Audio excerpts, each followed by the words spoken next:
Recently, President-elect Donald Trump laid out a detailed plan to protect free speech and address what he calls a growing censorship regime. This plan, which proposes a digital Bill of Rights, targets censorship at its roots. But what does this mean for all of us? And how could it impact the freedom of creators and users online? If we don't have free speech, then we just don't have a free country. It's as simple as that. If this most fundamental right is allowed to perish, then the rest of our rights and liberties will topple, just like dominoes, one by one. They'll go down. Free speech isn't just another right. It's the foundation that supports every other freedom we enjoy. Without it, our ability to question, challenge, and openly discuss ideas is taken away. For you and me, and anyone who shares ideas or creates content, free speech is more than just a right. It's the foundation that lets us express ourselves openly. Whether it's a video you're watching, a post you share, or even a conversation with friends, everything depends on this freedom to exist without fear of censorship or retaliation. That's why today I'm announcing my plan to shatter the left-wing censorship regime and to reclaim the right to free speech for all Americans. And reclaim is a very important word in this case because they've taken it away. Think about it. If this fundamental right starts to crumble, every other liberty we take for granted could follow, just like that line of dominoes. And this isn't a hypothetical scenario. We've seen voices restricted, videos demonetized, and entire accounts silenced. That's why protecting free speech isn't just important, it's essential. Hi, I'm Stephen Walters, and welcome back to the Mindful Communication Revolution. If you're new here, I'm a content creator and a college teacher, passionate about helping people build stronger, more resilient, and common sense communication skills for school, at work, and in life beyond. Today, we'll break down President-elect Trump's free speech plan point by point, looking at what it could mean for creators, users, and anyone concerned about digital rights in the modern age.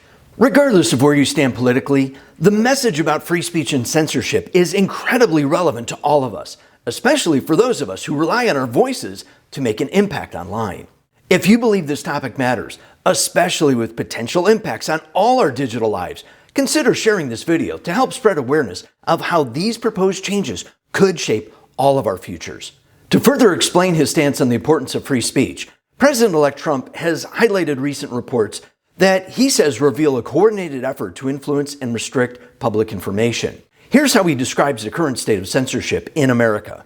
In recent weeks, bombshell reports have confirmed that a sinister group of deep state bureaucrats, Silicon Valley tyrants, left-wing activists, and depraved corporate news media have been conspiring to manipulate and silence the American people. They have collaborated to suppress vital information on everything from elections to public health. The censorship cartel must be dismantled and destroyed, and it must happen immediately. This part of his statement highlights the urgency of the situation. When powerful groups coordinate to control the information we see, hear, and share, it threatens the very foundation of an informed society. This context is especially relevant for anyone who shares ideas or seeks information online. We've all seen cases where certain information is hidden, flagged, or suppressed, limiting open access to knowledge and honest discussion. Now, before we explore the rest of the President-elect's full plan, let me give credit to the source of today's content. This message comes from a recent post shared by Robert F. Kennedy Jr. on his feed, at Robert F. Kennedy Jr. Let's take a look at the President-elect's 5-point plan to reclaim free speech and ensure it remains a protected right for all Americans. And here's my plan. First, within hours of my inauguration, I will sign an executive order banning any federal department or agency from colluding with any organization, business, or person to censor, limit, categorize, or impede the lawful speech of American citizens. I will then ban federal money from being used to label domestic speech as mis- or disinformation. And I will begin the process of identifying and firing every federal bureaucrat who has engaged in domestic censorship, directly or indirectly, whether they are the Department of Homeland Security, the Department of Health, Human Services, the FBI, the DOJ, no matter who they are. This first point sets a bold precedent by addressing federal agencies' involvement in content moderation practices, directly tying back to the First Amendment's core principle of protecting free speech. By immediately stopping these agencies from working with outside organizations to control speech, the proposal targets a key issue that impacts us all, especially those who share ideas or create content.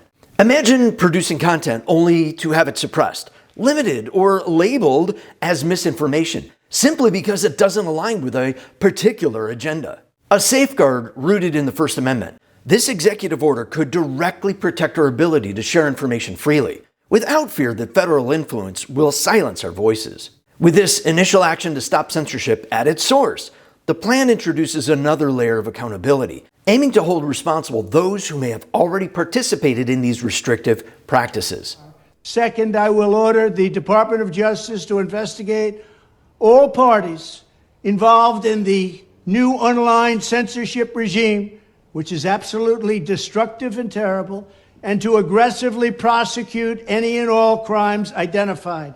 These include possible violations of federal civil rights law, campaign finance laws, federal election law, securities law, and antitrust laws, the Hatch Act, and a host of other potential criminal, civil, regulatory, and constitutional offenses. To assist in these efforts, I am urging House Republicans to immediately send preservation letters, and we have to do this right now, to the Biden administration, the Biden campaign, and every Silicon Valley tech giant, ordering them not to destroy evidence of censorship. This point in the plan is all about accountability. By involving the Department of Justice, the message is clear. Censorship activities that infringe on citizens' rights will face legal scrutiny and, if necessary, consequences. For content creators, this is significant because it reaffirms that speech suppression isn't just a personal or professional loss. It could also be illegal. When censorship crosses certain boundaries, it violates federal laws designed to protect our freedoms. Imagine a landscape where you can share content freely without fearing that unseen forces are limiting your reach or suppressing your message. By holding individuals and organizations accountable for unlawful censorship, this approach aims to restore fairness and build trust. It signals that lawful speech should remain unrestricted by private agendas or coordinated campaigns.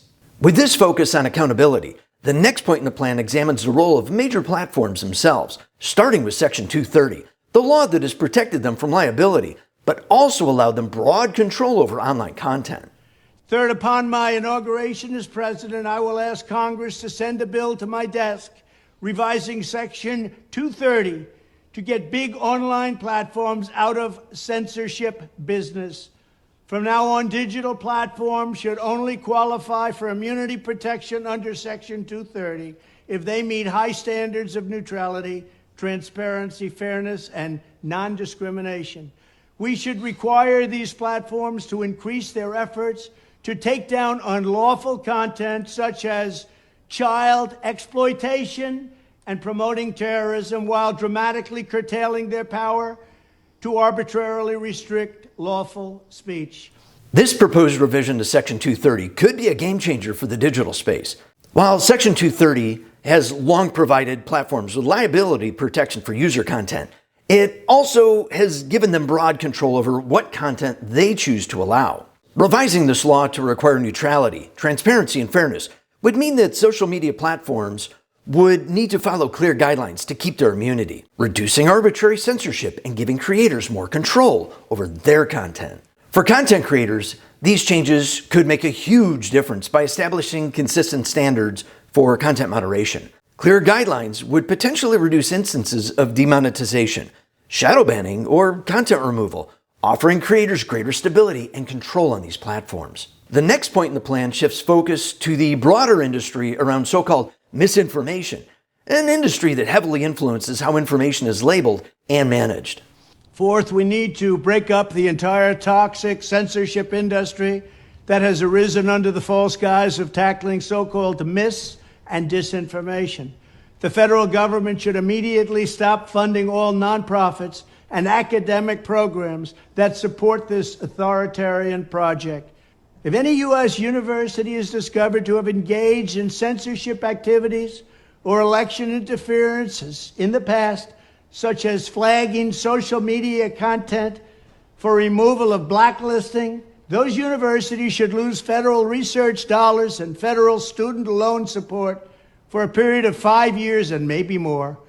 We should also enact new laws laying out clear criminal penalties for federal bureaucrats who partner with private entities to do an end run around the Constitution and deprive Americans of their First, Fourth, and Fifth Amendment rights. In other words, deprive them of their vote. And once you lose those elections, and once you lose your borders like we have, you no longer have a country. Furthermore, to confront the problems of major platforms being infiltrated by legions of former deep staters and intelligence officials, there should be a 7-year cooling off period before any employee of the FBI, CIA, NSA, DNI, DHS, or DOD is allowed to take a job at a company possessing vast quantities of U.S. user data. This part of the plan addresses a broader network of organizations involved in content moderation and misinformation management. By redirecting federal funding away from nonprofits and academic programs engaged in content flagging or censorship, the plan aims to encourage a wider range of viewpoints and reduce content restrictions. Additionally, it proposes establish criminal penalties for federal officials who collaborate with private companies to restrict speech, reinforcing constitutional protections. To prevent potential conflicts of interest, the plan also suggests a cooling off period for intelligence officials before they can join tech companies that handle significant user data. Together, these measures are intended to support a more open and transparent digital environment, setting the stage for a larger framework to protect digital rights. To reinforce these principles, the plan concludes with a proposed digital Bill of Rights that would establish standards for transparency, user control, and due process in digital spaces. Fifth, the time has finally come for Congress to pass a digital Bill of Rights. This should include a right to digital due process. In other words, government officials should need a court order to take down online content, not send information requests such as the FBI was sending to Twitter. Furthermore, when users of big online platforms have their content or accounts removed, throttled, shadow banned, or otherwise restricted, no matter what name they use, they should have the right to be informed that it's happening, the right to a specific explanation of the reason why, and the right to a timely appeal. In addition, all users over the age of 18 should have the right to opt out of content moderation and curation entirely and receive an unmanipulated stream of information if they so choose. The fight for free speech is a matter of victory or death for America and for the survival of Western civilization itself. When I am president, this whole rotten system of censorship and information control will be ripped out of the system at large. There won't be anything left. By restoring free speech, we'll begin to reclaim our democracy and save our nation.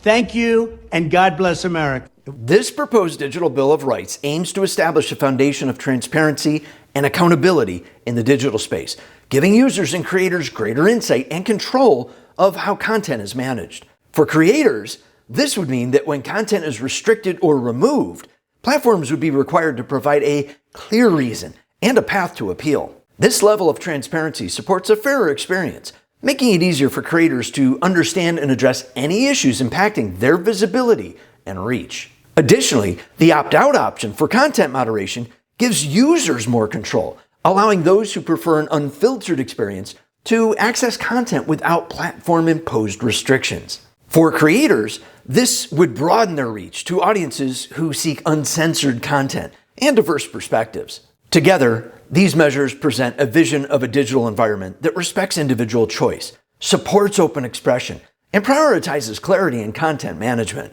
With this digital Bill of Rights as the final point, the plan as a whole reflects a commitment to preserving fundamental rights in the digital age and creating a fairer, more transparent online space for everyone. So what are your thoughts on this? Leave that comment below. And if you're still not sure about how your free speech is restricted, you're going to want to check out this video next that helps clarify many of these thoughts and challenges. If you believe in the importance of free speech, share this video with others who need to hear why protecting our voices online matters. Hopefully you enjoyed this video. If you did, leave a like and possibly subscribe. Thanks for watching. I'll see you online soon.